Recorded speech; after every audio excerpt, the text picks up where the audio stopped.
Hey, what's up there, ladies and gentlemen, boys and girls, children and babies? It's Stir Crazy time, episode number 75, Stomp Out the Establishment. What? Did you see all those progressive victories coming out of Primary Tuesday across some 5 states? Big wins in Missouri, in Michigan, also a pretty decent win in Kansas. We're going to talk about that. By the way, I'm Kim Brown. Hey, how y'all doing? Listen, so glad to see your smiling faces out there in the chat and in the comments. And hello to everyone that's on Twitter and Periscope.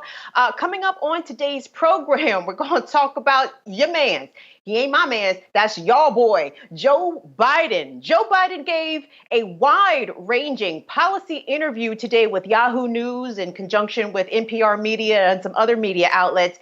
And Joe Biden was saying some outlandish shit, all way far away from the progressive agenda. We're going to dissect some of his comments and get into that in just a little bit. Also, we're going to be checking in with an organizer and activist out of Minneapolis. Oluchi Omeoga is part of the Black Visions Collective, and that is one of the most strongest organizations in Minneapolis, St. Paul, Twin Cities that have been out there demanding the abolishment of the police. MPD 50 is under that umbrella as well.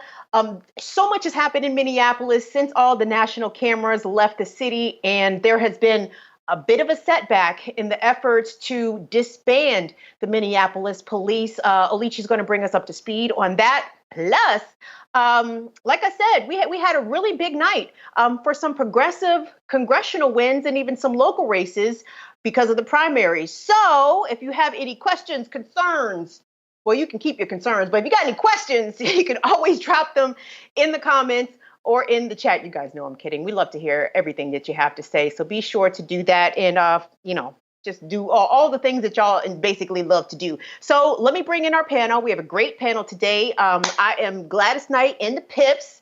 You know what I mean? Like, I don't know who else I am. I'm trying to think of a elite group with it's a female and 3 guys, and I'm drawing a blank except for Gladys Knight in the Pips. But today we are joined with Andrew Corkery. He is our research and visuals producer here at The Real News. The angry sociologist Taure Brown joins us, and political organizer and activist Jesse Myerson. Face is back in the place. We haven't had Jesse on in a while. Jesse, so glad to see you again. Thank you all, gentlemen, for being here. Excited for it. Thanks for having us. Thank you. Yeah, we about it today. I'm feeling good. I have my cup of coffee, and we ready to rock and roll. But like I mentioned in the intro, yesterday was primary day across 5 states, and there were some significant victories. Let's start with what happened in Michigan, where Congresswoman Rashida Tlaib was able to defeat her primary challenger, Detroit City Councilwoman. I think her name was Brenda Jones. She's actually the president of the Detroit City Council. I mean, Rashida Tlaib beat that ass. I mean, it was not a small victory. It was a wide berth in which Rashida will more than likely be headed back to Congress for her 2nd term as a congresswoman representing the Detroit area, first ever Palestinian American to be elected to Congress. She's also a Muslim, so shout out to Rashida. Rashida was out here smacking people around, cussing Trump out, and winning elections. So congratulations to Rashida. But the big race that everyone was talking about happened in Missouri, for Missouri's 1st congressional district representing St. Louis City and North St. Louis County. Cori Bush, straight out of that Ferguson protesting camp. People who were out there on the streets of Ferguson after Mike Brown was murdered and his killer, Darren Wilson, walked away with no charges. Cori Bush, this is her 2nd attempt to unseat longtime Congressman Lacy Clay, whose family, between Lacy Clay and his dad, Bill Clay, held on to that seat for over 50 years. I mean, basically a Black political dynasty out there in St. Louis has now come to a close. Before we go to the panel, I want us to check out some of the comments that Cori had to say following her amazing, stunning, very narrow, but she did it, victory last night in St. Louis. Let's check it out. they counted us out. They called me, I'm just the protester. I'm just the activist with no name, no title, and no real money. That's all they said that I was. But St. Louis showed up today, so St. Louis showed up. That was Cori Bush, a progressive and activist, tried unseating Clay in 2018, but didn't have the money or name recognition to spark a legitimate challenge. This time, she was able to pull out the victory. In November, the first congressional seat is expected to go to the Democrats. The U.S. House seat has been held by Clay and his father since 1969. Lacey Clay is the 7th House incumbent to lose a primary in this election cycle. Bush ran on a promise of progress, saying it is time for someone who understood the issues St. Louisans face to represent them in Washington. This seat encompasses St. Louis City and North County. She would be the first female and first black woman for the House district. The first black woman ever to be sent to Congress from not only that district, but I believe from the entire state of Missouri. That is incredible in the year 2020. Gang, I wanted to put it to the panel. I mean, looking at some of these victories, especially Cori's victory and even Rashida's victory, and in the context of other progressives unseating incumbent establishment Democrats in earlier races, Jamal Bowman comes to mind in New York. How are we interpreting this, gang? It looks like that squad is getting a little bigger and the establishment getting a little smaller. Andrew Corkery, let's start with you. Yeah, I agree. I mean, I think this is part of a broader movement for progressive politics inside the United States of America. And I think that, what we saw in 2018 with AOC and Rashida Tlaib and Congresswoman Ilhan Omar, and, the squad was the beginning of that movement. And, as progressives, we cannot allow ourselves to kind of rest on our laurels and kind of say that, oh, okay, well, that's like the peak of the ceiling for this particular, movement. This movement building and organizing, takes time. And it takes some setbacks in being able to understand what we have to do as a movement, what we have to do as a country in order to bring to light the issues that people are really struggling with every day, whether it comes to, healthcare, affordable housing, racial injustice, police brutality, all of these things that are going on right now. I think a lot of these issues, because of COVID, have come front and center. And so the neoliberal Democratic establishment wing of the party doesn't really have a tried and true answer for dealing with these things because they've been in power for so long. And so I think that brings the field of play a little bit closer to the progressives because the issues at the forefront of the electorate's mind are what's at stake here now. Absolutely. And especially when you look at the platform that Cori Bush ran on, specifically Medicare for all, $15 an hour minimum wage. She ran on the Green New Deal. She ran on defunding prisons. Taure Brown. I mean, when I watch Cori Bush speak, I'm like, yes. That also, correct. She talked about being unhoused with her 2 children, having to sleep in her car, having to work as a frontline essential worker. So she uniquely understands the challenges of not only the people living in her district. St. Louis City and North County is overwhelmingly Black, overwhelmingly low income in a lot of places, and truly over-policed. Cori Bush got the establishment Dem up out of there. Taure, what are your thoughts about her victory? Yeah, well, I'm both excited, and obviously I'm always skeptical, being the extreme radical, right, that I am.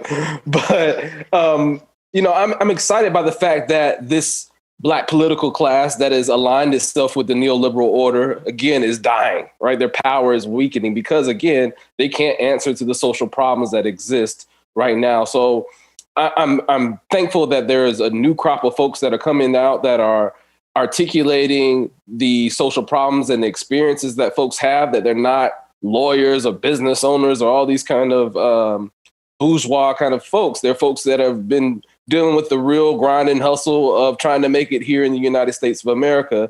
And now they're trying to use that experience to enact change through the electoral process or through electoral politics.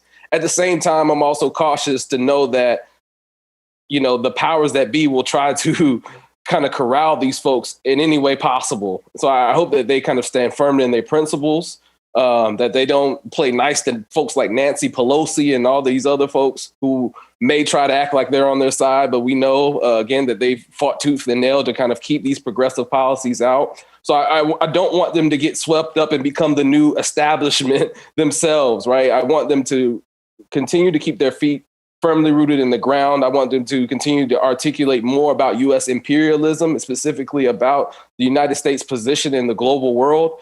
But nonetheless, I'm very happy to see Cori Bush unseat Lacey Clay. I'm glad to see that. I'm glad to hear her country black voice that St. Louis folks got that makes the North Carolina boy and me feel excited and just happy to hear somebody that speaks my kind of language. That's my hope too, Taure, that Cori Bush does not join the Congressional Black Caucus. Like, just because the black, no. Our interests generally are not aligned with the Congressional Black Caucus. And I just can remember in 2018 when the squad got elected, and then I can't remember what magazine cover it was, but it was AOC, Rashida Ilhan, Ayanna Pressley, and Nancy Pelosi. I said, one of these things is not like the other. And, Jesse, you've already seen something like this happen in New York City with the trumping of Eliot Engel by Jamal Bowman, a virtual political unknown prior to that race. What's your take on what is very obviously a trend starting back from 2018? Well, one thing that's fascinating about this is how it breaks the trend, because Ocasio-Cortez took out Joe Crowley, who was an old white guy representing a district that no longer resembled him. Same thing with Eliot Engel and Jamal Bowman. In this case, so in both of those cases, there was like a clear visual sign that the constituency was not being faithfully represented in the halls of power. In this case, it's not an out-of-touch white old politician in a district that's not very white anymore. This is a black politician getting taken out in a black district by another black politician. So that suggests that it's not simply a way of getting out somebody who clearly visually does not represent the district. It's actually like people wanted a socialist who proposes these socialist politics and were ready to turn out for her. Another thing that's interesting about it is that she ran again. She Ocasio and Bowman, they both were running for the first time when they won their primaries. But Bush had run previously and lost, and so that suggests the importance of doing that. In New York, we have a black socialist state senator about to take his seat, named Jabari Brisport, who similarly had lost last time and then ran again and won. And that suggests that people like Jessica Cisneros in Texas and Charles Booker in Kentucky, who lost this time, would do really well to run again. Because once you have that name recognition, once you have a real following, it seems like there's a real potential to capitalize on that on the second run. And the last thing I would say about Cori Bush is that she's the only person I know who has won who specifically has said that she supports the BDS movement of boycott, divestment, and sanctions against the apartheid state in Israel. Rashida Tlaib has been smeared. She, of course, is a Palestinian woman. Jamal Bowman was smeared, as Cori Bush was, with opposition research saying that they don't stand with Israel. But Cori Bush is the only one I know who has taken that really third rail approach. And so that was especially heartwarming to me to see her win, despite taking what had previously been seen to be a position that you could not take and win in the United States. Absolutely incredible. From the comments, Red says, corporate Dems aren't ceding any turf. They're looking to absorb progressives into the corporate agenda. I don't think that's any. That is a very true statement.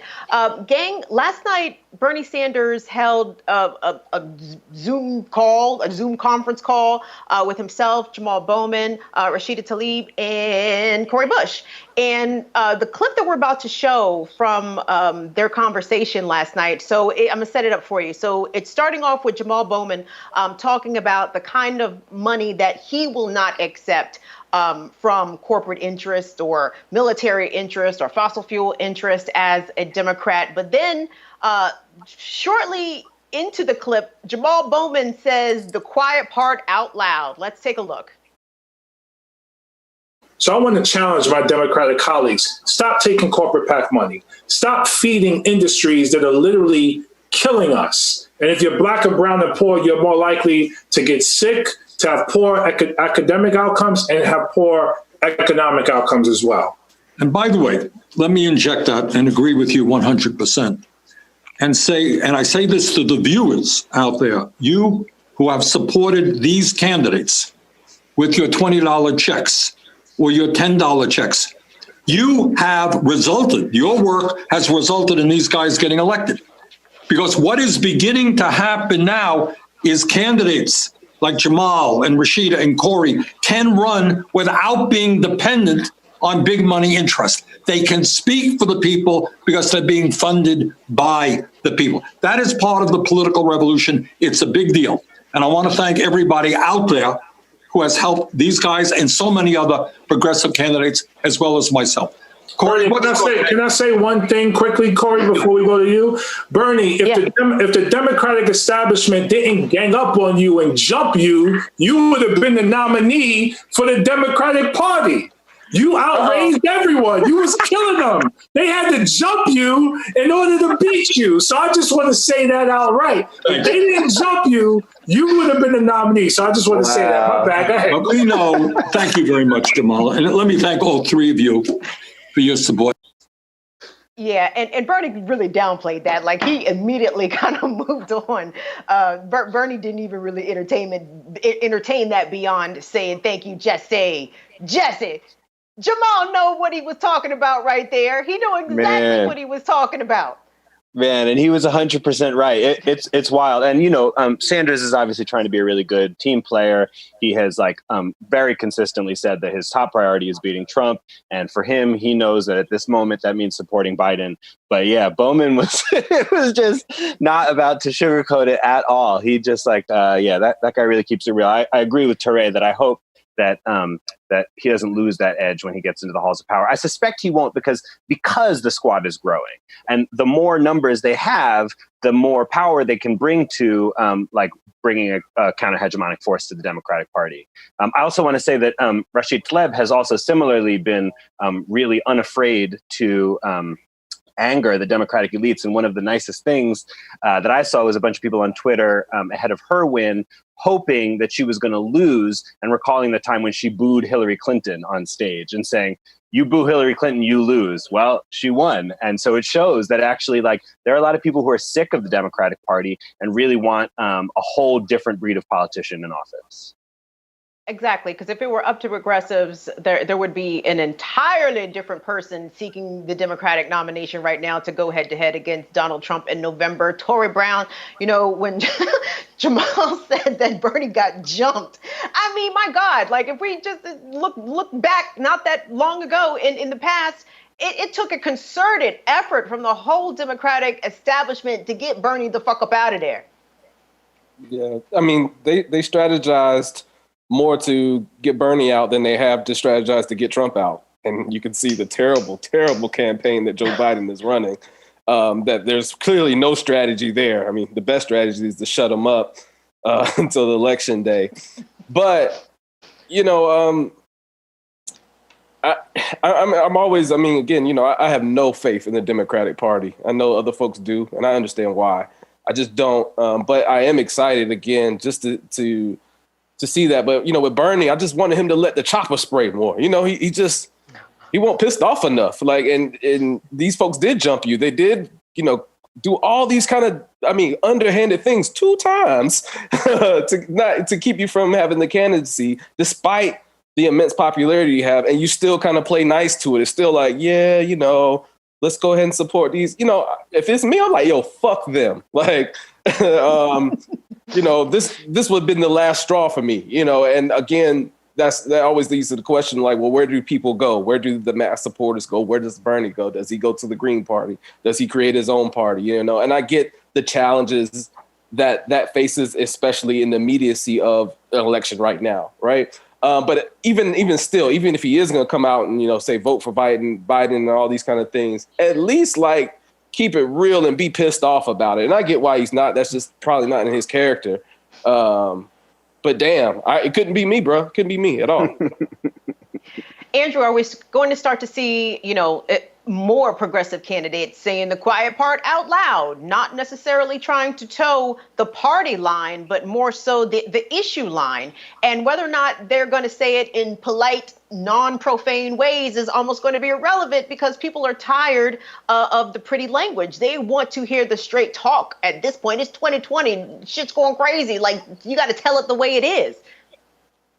Yeah, no, I think that, we are going to see more progressive Democrats kind of speaking out in these terms, because, Jamal Bowman and Rashida Tlaib both showed that, we can have our own brand of unfiltered, politics, but for progressive causes that, champion changes in our society that we drastically and dramatically need in order to survive, this impaling nightmare that is 2020 and beyond. But I just want to make one quick point on what Jesse was saying, too, about Cori Bush's race.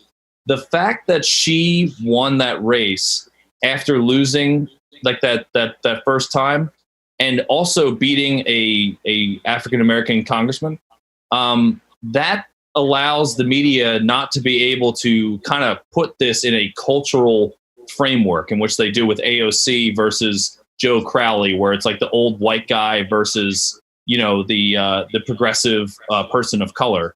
But this really forces the media and the broader structure of society to begin to recognize the policy differences and the policy choices and how that impacts people's everyday lived experience and reality. So the more that we can do that, while the the cultural issues and the race issues are important, if you don't look at that from a structural lens at the same time, where you're talking about, affordable housing, you're talking about Medicare for all. If you don't look at it from a policy lens, you're not going to be able to achieve the progressive goals that you want. So I think that that's an important development there, and I would agree with Jesse on that. From the comments, Kelly Elaine says, these people winning is proving the money moot.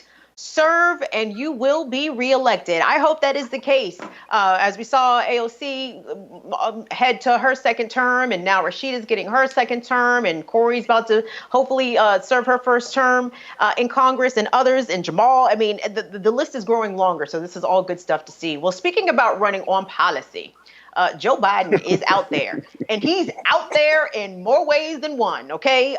Joe Biden today was on a media roundtable hosted by, I think, Yahoo News, where a collection of different reporters from different outlets, including NPR, the Atlanta Journal-Constitution, CBS News, he was fielding questions from this group of reporters. And I know most of y'all have seen the clip where Joe Biden is speaking disparagingly about Black Americans. We're going to get to that second. This first clip I thought was extremely relevant because he was asked about Medicare for all in the face of a pandemic, which we are currently in. Over 5 million people infected with coronavirus.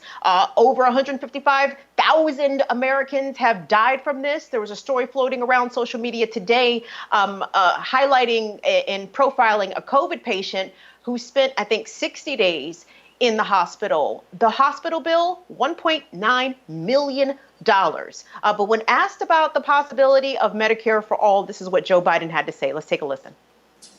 I'd also like to ask you this. This pandemic has exposed, as I've mentioned, so many weaknesses in the healthcare system. The most vulnerable, often Black and Brown communities, have been handling much of the financial burden. Before the pandemic, you were against comprehensive single-payer system. Now, if Medicare for all came across your desk as the pandemic has hit so hard, would you veto it? It's not going to come across my desk, but look, the pandemic has not only torn through our nation, devastating families and wrecking economies, it's exacerbated some of the worst inequities. I'm going to fight for health equities, but you don't need, the quickest way to get that is for Black and Latino Americans to have access to the Obamacare with a public option. That's the quickest way we can get everybody covered. But hasn't this pandemic and the tsunami of layoffs shown the limits of private health care that is tied to employment? No, it hasn't, in my view. There's countries that have, in fact, single-payer systems that hadn't helped them very much either. The question is, What do we do about rallying the pandemic and treating those who are affected by it? Everyone who's affected by the pandemic is access to free care for anything having to do with that pandemic. Anybody can prove that they are in jeopardy to go back to their country. And the reason they came in the first place. That's not supposed to be together. Cut. Thank you. That's a whole second clip. Okay, we're going to get to that in just a moment as well. But gentlemen, I don't even really know the question to ask regarding reacting to that clip. What the fuck is he talking about? What does he mean when he says if you have COVID, you have access to free care? Where? In America? In this country? So, since when, Joe Biden? And for him to punt on the fact on the question regarding people's health insurance being tied to their employment, he doesn't think that it's a problem. Who wants to jump in here first with the elbow, drop the elbow on Uncle Joe because he needs it? Go ahead. Go. First of all, he's like, the problem is we have to cover people who are at risk, and people who are marginalized. But then he puts in a but in there. No, dumbass, do this as your policy. You don't need a but. I mean, this has shown that, we can't actually operate with this private, for-profit industry, which is what it is. It's an industry of healthcare that leads to death, basically, when you don't have access to it because of your economic and because of your, racial situation or any combination of those two. This is a massive injustice in American society that is only kept afloat by this idea of the market being the prime operating and most important be-all force. We will sacrifice anything and anyone on the altar of the free market economy in America, which it's not free because you can't access it unless you're rich or unless you have health insurance that's provided by your employer. And when you have 44 million people that are unemployed or more now at this point, you can't access the healthcare because you don't have it, because you don't have a job because of a pandemic. So, and also too, just having said that, framing this, whole pandemic and saying that it's going to be free for the pandemic, I don't understand how the pandemic's any worse than, cancer or diabetes or anything like that. Like, we can't cover that either, but we can only cover a pandemic. It's only because it's manifested in such a tumultuous manner in the pandemic, that we have this idea that, oh yeah, we can just cover that. That's fine. But we had all these other problems in our society before then, and those are suddenly not applicable either. Exactly. We have Americans that are rationing insulin, people who are diabetic, people who are rationing fucking insulin. The insanity of that in the year 2020, the fact that people are taking whole sojourns to Mexico and Canada in order to get insulin to treat diabetes, something that is very common, something that you can die from if you don't have insulin, which used to be an affordable thing, now is very unaffordable.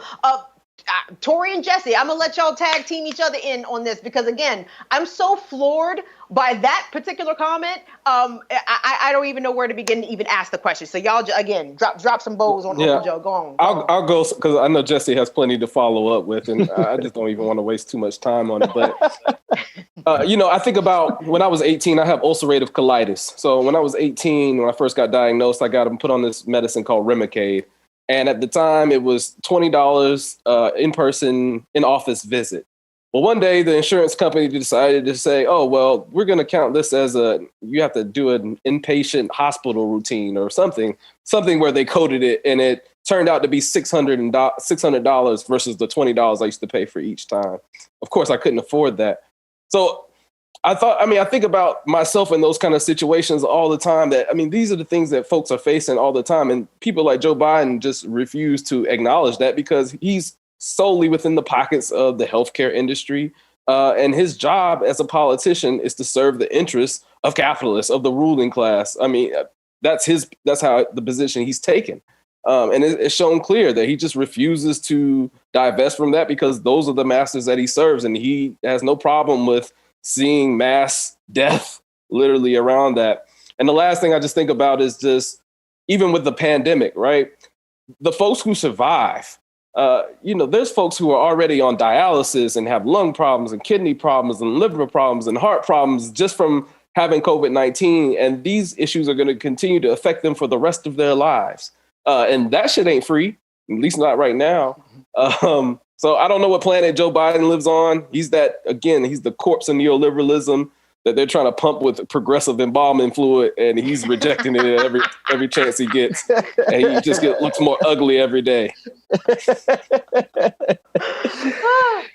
Jesse. Yes, that's. I agree with all that. I do think that in addition to, so like his core point, like we should have for COVID-19, this particular illness, we should have a public option where people can get care that is free and not dependent on their employment. That Andrew's right to expand that out to also other medical conditions, which obviously should also be covered on the same basis. But also, as long as we're doing that, why not let's also expand out everything to not being dependent on employment, like housing, like retirement security, like your income. Like, why don't we just have all of these things be guaranteed rights that are guaranteed through the public sector, rather than having them be dependent on your showing fealty to some boss who's paying you as little as they possibly can and working you as hard as they possibly can. And then the last thing is we could also expand out the idea of a public option and have something like a public option for employment, public option for housing, public option for college by having free public tuition-free public universities and colleges and HBCUs. There's like lots of ways to take the principles embedded in the kernel of Joe Biden's one good point that's surrounded by all of these terrible points and expand those out so that we actually have a serious program that can meet the needs of the people, which, thank goodness, we have people like Cori Bush and Jamal Bowman and Rashida Tlaib running on those ideas, because Joe Biden is surely not going to be that one. And also, too, just kind of piggybacking on that real quick is just, the real reason why we don't have that is because we've put such a prominent value on the profit-making aspect of the pharmaceutical industry, coupled with the profit-making aspect of, and actually not even just profit, but just full-on control of, individual people and our whole society, in the sense that people need to work in order to have healthcare. If you don't work, if you're not working and you're not doing these certain things, it's hard to get healthcare unless you're at a certain income level. And even then it can only be covered up to 80% sometimes. And so you can't get covered for certain things that you would need, but the Medicare or Medicaid says that you can't have. But I think that's part of the problem is that we have this overarching, dystopian value set where we actually don't look at what our society needs. We look at what our society has been fundamentally built on before and how to try to get as much money and resources into that sector, whether it be through pharmaceuticals or the healthcare industry more generally. Gentlemen, I want to circle back to the first part of Joe Biden's answer. I mean, the very first thing he said when asked if Medicare for all should hit your desk if you were to be elected president, would you sign it? And he said, it's not going to even hit my desk. I mean, the confidence in which he made that statement, and he's not wrong, more than likely. Congress is not interested in passing Medicare for all for everyone that's in this country, and that in itself is a glaring problem. And then for him to go back and discuss the countries that do have health care for all their citizens and saying that those countries didn't really handle it that well. Well, it seems as though COVID has calmed the fuck down in other places, but not in the United States. I just wanted to raise that small point as well. Well, and not only that, but also his people made sure that Medicare for All didn't even get into the Democratic platform, which is non-binding, which is a bullshit document that they could have just passed it, and he could even run on that shit and then not do any of it when he gets into office. But even that was too much for the Biden people. I don't like it. I don't like it at all. The interview went on. Again, it was not a stellar performance for Joe Biden. But then again, none of these appearances have been stellar. How long was this train wreck?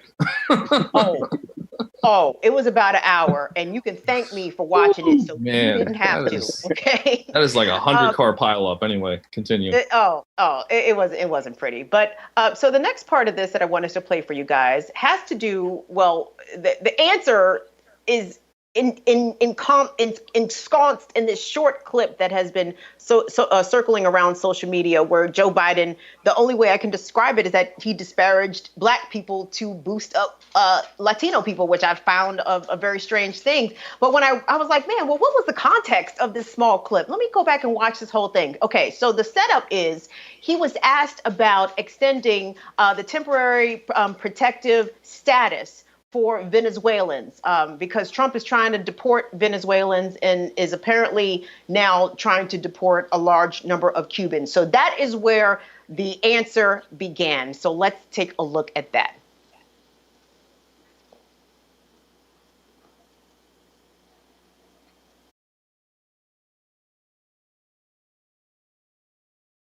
Anybody can prove that they are in jeopardy to go back to their country, and the reason they came in the first place, they should be able to stay in the United States of America until the circumstance changes in their country. And that's why, by the way, I put that program together to provide. Oh, go ahead. I'm sorry. No. Are you going to re-engage with Cuba, though? I mean, I'm specifically wondering about, the Florida communities that are, incredibly interested in the Cuba issue, and see status given to Venezuelans while Cubans are being deported. The answer is yes. I'm going to engage. Yes. Yes. And by the way, what you all know, but most people don't know, unlike the African-American community, with notable exceptions, the Latino community is an incredibly diverse community with incredibly different attitudes about different things. You go to Florida, you find a very different attitude about immigration in certain places than you do when you're in Arizona. So it's a very different, a very diverse community.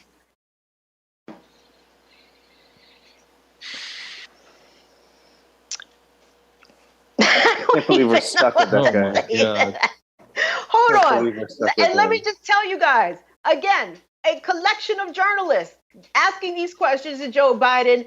He dropped that bomb. Nobody said shit. Nobody followed up with that. There was a Black woman journalist on that panel. She didn't follow up with that bomb. Taure, I got to go to you first, bro. Shut up, dog. I got to go to you first, bro. Shut up, dogs. What in the hell? I mean, Joe Biden, as we discussed how last week we memorialized and sent John Lewis home, and then Bill Clinton got up at John Lewis's funeral and started throwing bombs at Kwame Ture, and for Joe Biden to sit up here and say African Americans don't have a diversity of thought, what in the fuck was he talking about, man? Yeah, I mean, Joe Biden still thinks it's like 1957 where you could just, spew out overtly racist rhetoric and it's commonplace knowledge or of course all Black people think alike, don't you know? Don't you speak jive too? Like, I mean, what else? I mean, good God. I mean, so out of touch with reality. And I think the wild thing is, he doesn't even recognize that there are Black folks who are also Latino. First and foremost. So I don't know who his diversity, inclusion, Negro whisperer person is other than Simone Sanders and then maybe a couple other people, but whoever you are, you're fucking up because it's not looking good for your boy. Or even you're telling him and he just won't listen and won't say it. But whatever the case may be is I can't imagine what he's going to look like on a debate stage if that happens. If he can't even not shoot himself in his own foot in a relaxed kind of interview. He's not even being grilled. Nobody even pushed him. And he's still just saying this stupid shit out of his mouth.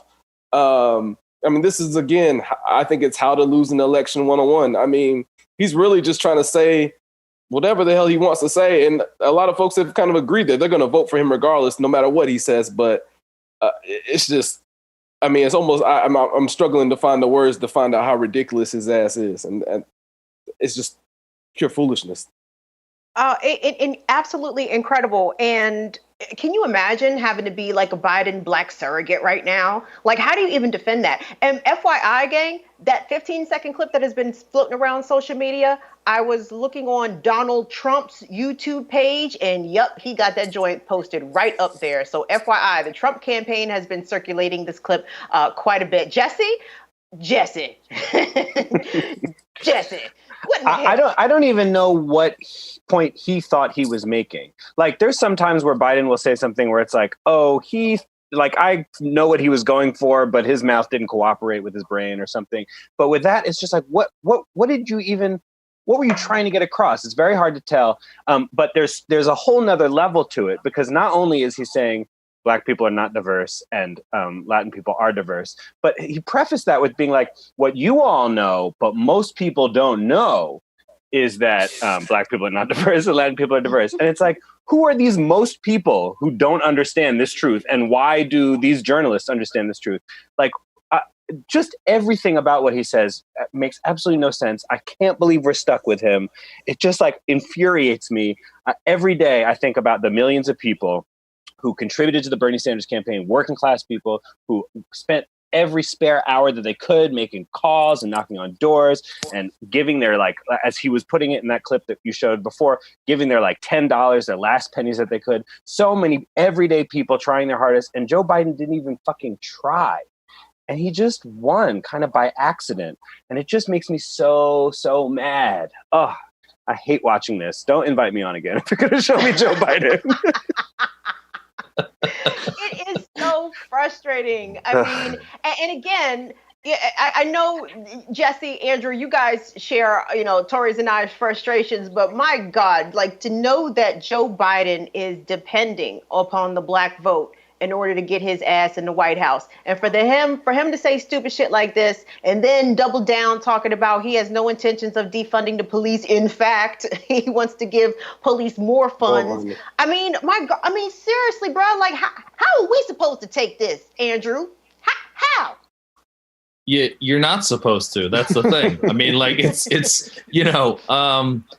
it defies logic. I mean, it really does. I mean, for someone, like you said, that's who knows that they have to win certain contingents of the Black community in this election in certain states in order to win the election against Donald Trump, it behooves that person to just have some basic research, like, set aside, and just basic talking points that for when Biden thinks that he wants to put his foot in his mouth, he can maybe just look down and have like a little cheat sheet ready to go. But he's so into this mode of, working class Joe and I shoot from the hip. And it's like both him and Trump do this, like they both love this idea that they can't be held accountable for anything that they say, and that everything in terms of statistics or, in terms of, racial or cultural identity or anything like that is just entirely malleable. Like the whole concept is just not even rooted in anything at all. And that's kind of how he operates. I mean, Biden is a vessel for what people want to see in him. So he gets people confused, though, because he goes out there and he says things that are, contradictory to what his policy platform is supposed to be doing. So people are really confused about what to do. And the neoliberals and the Democrats more generally, they just keep trying to do this thing of saying, look, if we don't vote in a neoliberal, we're going to get Trump. And that shit did not work in 2016. It didn't. So people need something to be inspired to vote for in order to actually come out in mass droves in the swing states that we need in order to beat Trump. And I don't count Trump out from winning the election. I think it's really, really possible at this point in time that he can win even with all this stuff going on, and especially considering how much he's going to try to cook the books between, voter disenfranchisement and, this whole concept of, mail-in voting that he keeps berating every single day. It's really a Kafkaesque nightmare that we're in right now. Absolutely. From the comments, responding to what Joe Biden just said, Neil Curry says that dog made more sense than Joe Biden. Breezy and Bagheera are very encouraged to know that their opinions are being taken seriously. Let's see who else is here is in the comments. We've got one from Iron Dogger. It's 2020, people, and this is the best we have to offer with all the knowledge, time, effort, etc. that we've had as humans. What are we doing? A dingo ate my baby says, a new one for Biden. Greatest Hits Volume 1. Yeah, man. Joe Biden has got, seriously, easily a double album's worth. He's on like now 97 at this point. It's really bad. Like he really just racking up the hits. like with this stupid ass nonsense he keeps saying every day. It's pretty incredible. Hey, I want us to circle back, if we could, back to primaries. And Andrew, I know there was a race that you were looking at in Lawrence, Kansas, with a district attorney who was looking to shake shit up. What can you tell us? Yeah, so this is in Lawrence, Kansas, and Cooper Overstreet, who's a criminal defense attorney, launched his campaign for DA in Lawrence, Kansas. Hold on. What's his name? Cooper Overstreet. That's a hell of a name. Cooper Overstreet. Go ahead, Coop. What's up, Coop? What's Coop talking about? and just for my Philly people out there, because I'm from Philly, no relation to Mayor Street. So I'm just letting you know. John Street. No, who remembers John Street? I was in Temple when John Street was mayor. John Street told Philly was too fat. He said, Philly, y'all need to lose some weight. I was like, oh, Jesus, John Street just out here saying whatever. But go ahead, I digress. Cooper Overstreet, Lawrence, Kansas. Yeah, so he launches a campaign for DA after county officials last year moved forward with a $30 million jail expansion for the county. So local criminal defense attorney Cooper Overstreet, he described Kansas to The Intercept in this article, which was written by Kiel Lacey. I encourage people to go check out. He described it to The Intercept as, quote, a blue speck in a sea of red of Kansas, and saying that home to just over the Kansas is just home to over 100,000 people, along with the University of Kansas. And on August 4th, voters, voted for him. And basically there was no Republican to fill those other spots in the race. So there's no Republican running against him. But the incumbent, actually, his name's Charles Branson, took office in 2005. And while he says that there's no office in the state that is more progressive than mine, end quote, his office has a history of systematically, mishandling cases of sexual assault. And Overstreet's campaign is more grassroots than the average run for district attorney. It's actually using this new technology called Reach, which is a canvassing app geared towards progressive candidates for office to engage with voters, which had helped connect with supporters as in-person campaigning has basically stopped during the coronavirus pandemic. And just one little quick fact of history about Lawrence, Kansas. Lawrence is situated on land originally inhabited by Native Americans, and it was established in 1854 by abolitionists who arrived during the Bleeding Kansas period to keep slavery out of the territory. So, obviously Kansas is a little bit different in terms of the political makeup than the city of Lawrence is, but good progressive win here nonetheless. Brilliant. Thank you so much for sharing that. I'm in my emails. I'm trying to get Oluchi on with us. There's been a little bit of a mix-up between the time zones, so hopefully they still have enough time to join us. But I wanted to move on a little bit here, gang, to talk about some of the blatant racism and misogyny that has permeated many, if not all, law enforcement agencies. And in this case, I'm talking specifically about the Border Patrol, where it was discovered that they had a secret Facebook group where they were talking big shit about Black people, Latinx people, elected officials. I think AOC name came up in there in a very disparaging way. And there's been they vowed to have a full investigation, a full accounting, but really there's no accountability here. Jesse, when we look at big cop gangs like the NYPD, for example, also to compare them to Border Patrol and ICE and all these other agencies, the amount of misogynists / white supremacists / domestic abusers / flat out racists that we've seen click up in within these different agencies, and yet there is no getting these people out of public service. At what point does that become a tenable thing that elected officials actually have to take on, especially when it comes to dealing with these police unions who protect these racists and these misogynists and these violent people so vehemently?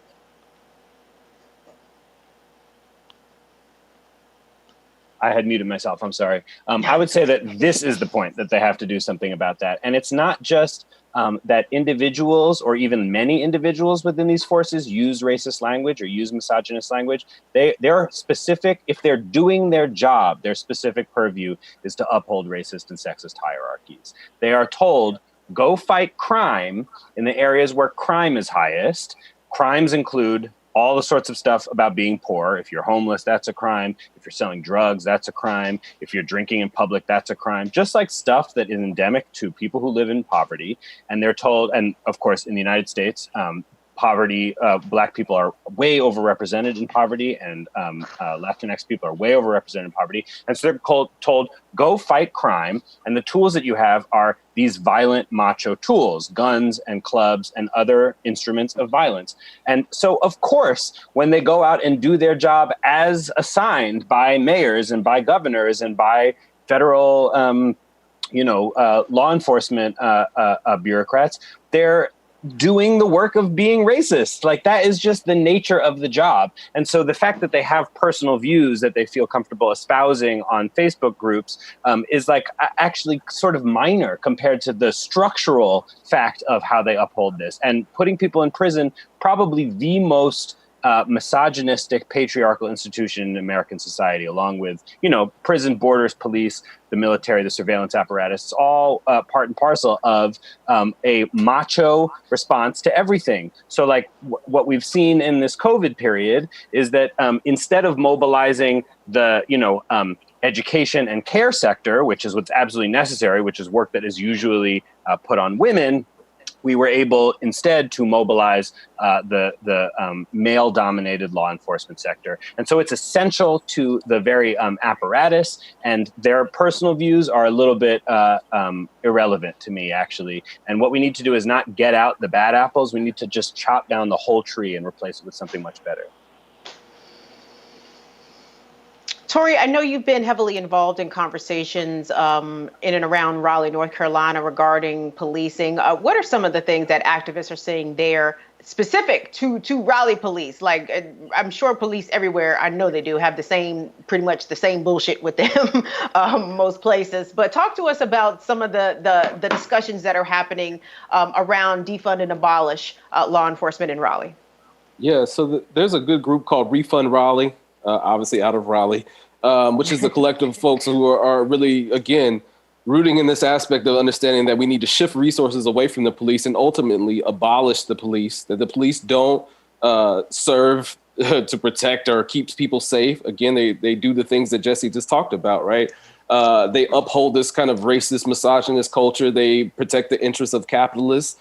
That's the role of the police. So specifically in Raleigh, you can see folks agitating politicians as far as saying, look, are you willing to move resources away from the police? And, some of them, one of them in particular, Cory Branch, city councilman in Raleigh, said that he didn't want to defund the police, that he didn't want to shift resources away from you. I know you personally, brother. I think you should change that position or you're going to lose your spot on the city council. And I mean that. But anyway, moving forward, I think that folks are just sick and tired of being sick and tired, specifically in Raleigh, and a lot of cities around the South that are facing heavy gentrification. So Raleigh has expanded immensely over the last 10 to 15 years. You have a lot of folks from up north with a lot of money that are moving down here. And with that, we saw increased police brutalities. And now folks are pushing back against this idea that Raleigh is this new Southern utopia where, liberal folks can come find refuge within the conservative South. Folks are really challenging that in the head and pushing these kind of gentrifiers, to be honest, holding their feet to the fire because they got Black Lives Matters posters in their yards, but they support the same kind of police and policies that are reproducing these kind of things. So there's a lot of citing work going around in Raleigh about these kind of things. That's my new favorite genre of fiction. people who don't believe themselves to be racist, got Black Lives Matter signs in their Facebook profiles and on their yard signs, and will call the police on Black people in a motherfucking heartbeat. Andrew, I know you specifically looked into this issue with the Border Patrol agents and their racist Facebook group, and ProPublica is the one who led the call on this investigation. Is that right? Yeah, so ProPublica did an investigation into this. So basically a year ago, on July, a little over a year ago now, but on July 1st, 2019, there was a whole scandal with this, basically where, we found out per ProPublica originally that, there were these Facebook groups run by border agents that were posting wildly offensive comments and memes in this supposedly secret Facebook group. But just like you said, there were, crude images of, men in Ocasio-Cortez and things like that. And basically jumping forward to now, in Congress, the Oversight Committee said that it had done work to try to look into this, but had been derailed basically by a lack of cooperation from Customs and Border Patrol leaders who had vehemently refused to provide congressional investigators with the names of employees who made offensive posts, or even identify the agents who have been disciplined. And then last month, the agency, Customs and Border Control, told the Los Angeles Times that it had investigated 139 employees, eventually deciding to fire 4 of them and suspend 38 without pay, and issue warnings or reprimands to more than a dozen. So out of these 138 people that were wrapped up in this scandal, at minimum, per what the Borders and Customs Patrol was looking into, you only have like maybe 50 to 60 people that have some semblance of any punishment. And then while that's happening, CPD is also just stymieing any investigation into this by Congress, which is the body that's supposed to be looking into it. So it's really a nightmare, but I do agree with Jesse that this is the end result and is emblematic of a system that is inherently racist to begin with. So when you have a system that profiles people of color, that sees them as subhuman, and that exists to codify the existing framework of the state in a fascistic sense, you're going to have people who are starting Facebook groups that have problematic views about those people that they're going after. But the problem is they're actually going after people as opposed to just writing about it on Facebook. Guys, I want us to right now welcome Oluchi Omeoga from the Black Visions Collective in Minnesota, joining us today from Minneapolis. Oluchi has been on the ground, since and before the murder of George Floyd. And Black Visions Collective is a Black and queer-led organization based in Minneapolis. They have been out there cold kicking ass. Oluchi, I'm so happy to see you. I'm so grateful and appreciative of your time. And, the last time I spoke with you, I believe, was the days following the murder of George Floyd, and you were exhausted. You had described that you could still smell smoke in the air from where you lived. And I just wanted you to bring our audience, if you could, up to speed about what has been happening in Minneapolis since the national cameras left the city. I know that you guys have been out there steadily fighting. The protests have been ongoing. First of all, how are you? And thank you for joining us, and talk to us about what's been happening in your city. Yeah, it's good to see you again. I was definitely in a different space back then. So since media has left, national spotlight is gone, the work has definitely not slowed down. It's just shifted, I would say. A lot of meetings 24/7, like I'm in meetings from 9 a.m. till probably 9 p.m. But it's really more so about just like, how are we actualizing the promises that were being made to us, and really using the momentum of what happened during the uprising to actually kind of create this tangible change that we need for our communities. So about a week after the beginning of the uprising started, we had the city of Minneapolis, the city council, announced that they were going to disband and defund the Minneapolis Police Department, which was a really big win. That happened in the beginning of June. It was actually on Prince's birthday when they did the pledge in Powderhorn Park, which was really monumental and really amazing. That Friday, they pushed through a resolution to ratify what they were talking about, and that actually went through unanimously. So all 12 council members voted to go through a year-long process of community engagement and outreach to really think about how do we shift the community safety models that we have from the police to this actual community safety, and like what does that look like? A week later, we were working on the charter. In the Minneapolis charter, we actually have to have a Minneapolis Police Department, and the change was to then remove the Minneapolis Police Department as a charter department and replace it with this this charter of community safety and violence prevention.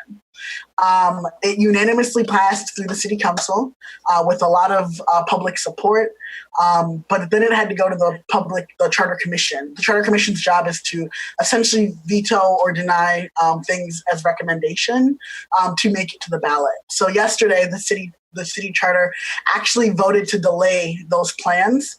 And because of that, we're unable to put it on the 2020 ballot. So we actually have to wait until next year. To say that I'm disappointed is an understatement. It was a lot of community work. Benson polling group actually put out a poll Monday that stated that 61% of Minneapolis citizens, if they were to vote on that today, they would actually vote in favor for the charter. So a lot of the narrative around it was that, the city of Minneapolis hasn't been engaged. They don't know what's going on. They don't know what this charter is going to do, which in reality was incorrect. What we know is that the city charter, the charter commission, they actually have implicit ties to the police, which is why they wanted it. They were putting their own moral obligations before their actual civic duties. So that's what that's what's been happening so far. We still have a campaign to defund the Minneapolis Police Department, and that will continue for the 2021 budget. But a lot of it's really just political education, community engagement, and really speaking to our community members about what does safety look like for us in this time. I wanted to run a package real quick from the CBS affiliate in Minneapolis, WCCO, talking about this, but this was in advance of the Charter Commission vote, Oluchi. So I know the vote has already happened, but just to give the audience a better perspective of what was on the table, let's take a look at that, Dwayne. In just 2 days, the Minneapolis Charter Commission will make a critical decision, one that could put the future of the Minneapolis Police Department in the hands of voters. A poll commissioned by progressive groups found 56% of Minneapolis residents surveyed favored a new Department of Community Safety. 30% were against the idea and 14% undecided. When the undecideds were asked to make a choice, that figure jumped to 61% in favor and 32% against. Esme Murphy reports on the complicated process that could put the decision before voters in November.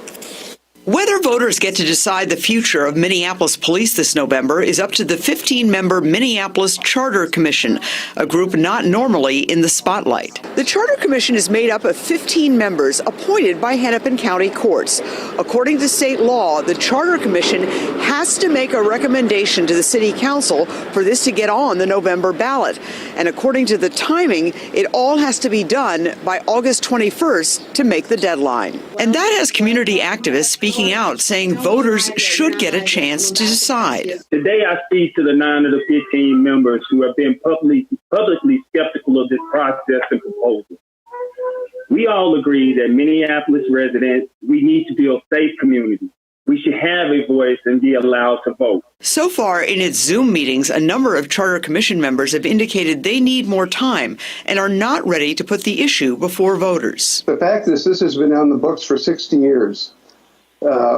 And as such, we're being asked in the space of 2 weeks to get rid of it. But other Charter Commission members say all they would be doing is letting the voters decide the fate of their police department. This is a time like no other in our city's history.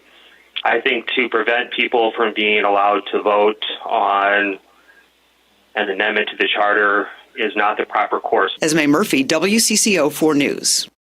And Oluchi, as you mentioned, that effort failed in the vote. I think the vote you said was 10-5. As much work as you all put into this, what happens next? I mean, do you still have the momentum, in your opinion, to keep pushing forward to disband MPD? Yeah. So it sucks too because this vote actually came a day before my birthday. My birthday's actually today, so it was happy very. Birthday. Thank you. It's very bittersweet. I think that as long as we do the education that's necessary, I believe in our vision so much of the future that I know that we'll win. I know that we will be able to get the liberation that we seek. It's just going to take a lot of work. And it's very disheartening that it's not happening this year. It's very sad that it's not happening this year. But the only thing that we can do is really engage voters, really build this vision of what we see as safety and what actually works for all of us and continue to next year. The icing on top of the cake really is that next year is also when the city council and the mayor is up for re-election as well. So we know that this is going to be a pivotal issue that people are talking about in the 2021 election in our municipality, and really is going to engage voters to vote and come out in ways that we didn't actually anticipate. So as far as the momentum, it would have been amazing if we had it on this year. It's a presidential election. We always know that in presidential elections, we see a very, very high turnout. But I am very, very rooted in the organizing that we do at Black Visions and Within the Block and all of our partner organizations that we'll be able to see a win in 2021 as well. That's what's happening.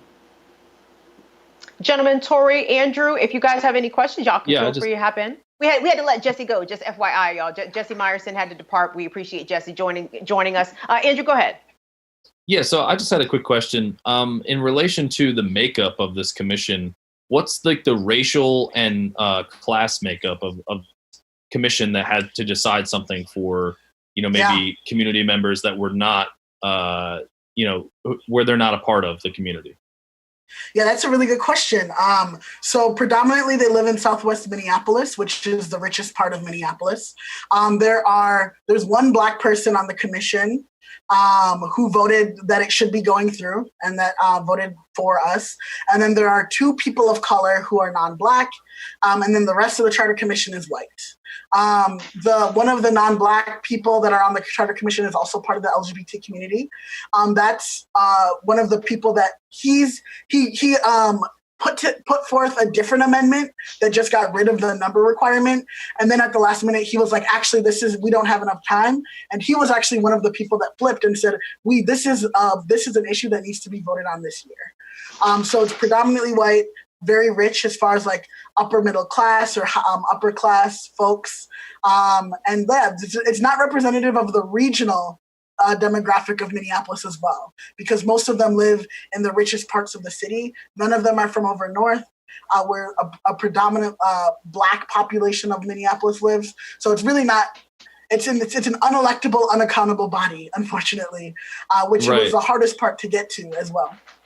Is there any way to replace some of the people that are on there, in the coming years, or how would that change have to come about? Yeah, so they're actually appointed by a Hennepin County judge, and because of checks and balances and things like that, there's unless we change the Hennepin County judge, there's no way of actually getting them to change the makeup of the Charter Commission. Wow. Sorry, go ahead and hop in, babe. No, I mean, I'm just blown away because we live in a democracy, right? But we're just clearly hearing about an anti-democratic process. But I don't really have any questions. I just want to, express my solidarity to everybody on the ground that is organizing. And, I'm excited that y'all are not defeated, that you're, committed to being back on the ground, to really pushing this issue and getting it forward. And I'm just thankful that, folks see how contradictory these things are, and how just the mess of bureaucracy folks have to go through just to try to get a little bit of change, right? Just to get a little bit of change. So I'm just thankful for the work that y'all are doing, and just excited to see what's going to happen in the future. And Oluchi, to me, with this recent action with the Charter Commission voting down the ability to have the disbanding of the police put on the ballot, actually put as a vote to the people. This is why I understand why people get frustrated with voting. You know what I mean? I'm not saying don't vote, and that's never been the stance. However, when you see the power of voting, so they knew if they put it to the ballot to the people, what direction that disbanding the police would go, right? So it was a deliberate attempt to usurp the will of the people by not even allowing the people to have a say formally at the ballot box in the first place. But there's so much that's been happening in Minneapolis. I remember reading some stories in the Star Tribune, for example, about the police precinct that was set ablaze during the height of the George Floyd uprisings, where it turned out that it was some white supremacists actually who set fire to that. How are organizers and activists now? Are you feeling any safer from the police, or have the police ratcheted up in any way, or are they backing off of the amount of engagement against communities of color and violence, I hope? Yeah, I mean, the job of the police is to intimidate and harass people of color, point blank. But we know that there are protests that are happening in Minnesota and Minneapolis specifically every week, every day, right? But what the police are choosing now to do is not to respond to those calls. Right. And they're actually not doing the jobs that they're getting paid to do. We have police officers that are claiming, and in no way am I saying that they don't have PTSD, but they're claiming that they have PTSD and taking leave of absences in protests. Right. We have, like, as we have not solved gun violence, as we have not solved intercommunal conflict, there is things that are happening in our cities that are also not being responded to. And the reason because of that is because, people want to get rid of the police, right? And in reality, they have the same budget that they had 2 months ago. They had the same budget that they had a week ago, right? Yet they're not doing their jobs, quote unquote, to respond to the violence that's happening in our city. So it hasn't been any different. I think what it is that it feels different because now the narrative is now like, because y'all don't want us, we're not going to respond in situations of violence or of harm, and like this, like, insidious narrative that's being spread is now like, this is the future that's going to happen if we don't have police, right? I think folks have probably seen Donald Trump's Biden's America, which is funny because it's like, that's actually happening in your America, Donald Trump. But it's like, this sense of lawlessness is going to ensue once the police are gone, right? And that's what we're seeing in Minneapolis. I just had a quick follow-up on that. In terms of that insidious narrative that you're talking about, what has been, the media response and also, the police union response to that narrative in order to kind of ratchet up the fear, particularly for more like suburban, like white voters and things like that? Yeah. As far as narrative and media, it's really exacerbated, right? I see, like, there was an article that came out in a local news outlet that was like, if robbers are trying to, like, if thieves are trying to rob you, you should just let them rob you because, like, you need to keep yourself safe and all of these things and fear tactics. And really it's just like, you're criminalizing people, and you're basically criminalizing Black folks. It's like, this specific type of person is what you need to stay away from, which is actually expanding, like, racial tensions, right, in the city. And really, like, you're seeing that, like, a lot of folks that are on the edge and the precipice of, like, wanting safety and not really understanding, like, what does safety mean, are really being pushed to a different side because these are the things that they're seeing.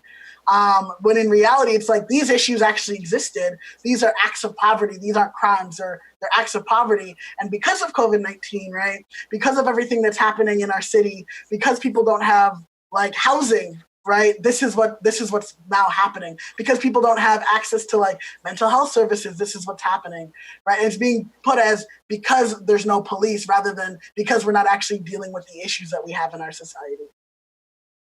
I'm just curious too, the people that you're talking to in the community, do you get a sense that you're kind of breaking through, like, that individualistic mindset that is so part and parcel of the American, ideology on how life and interaction works in our society? Yeah, that's a good question. I think when we have one-on-one conversations and when we do political education, that's when the real change happens. I even had a conversation, right, with some Black folks who live on the North Side who were like really against the charter amendment. And like when you broke it down and we actually talked about like, hey, baseline, what are the values that we actually both carry? They're very much still the same. Right. And like, I think that's what alignment is, right? It's not like we're all taking the same path, but we all know that the end destination is the same.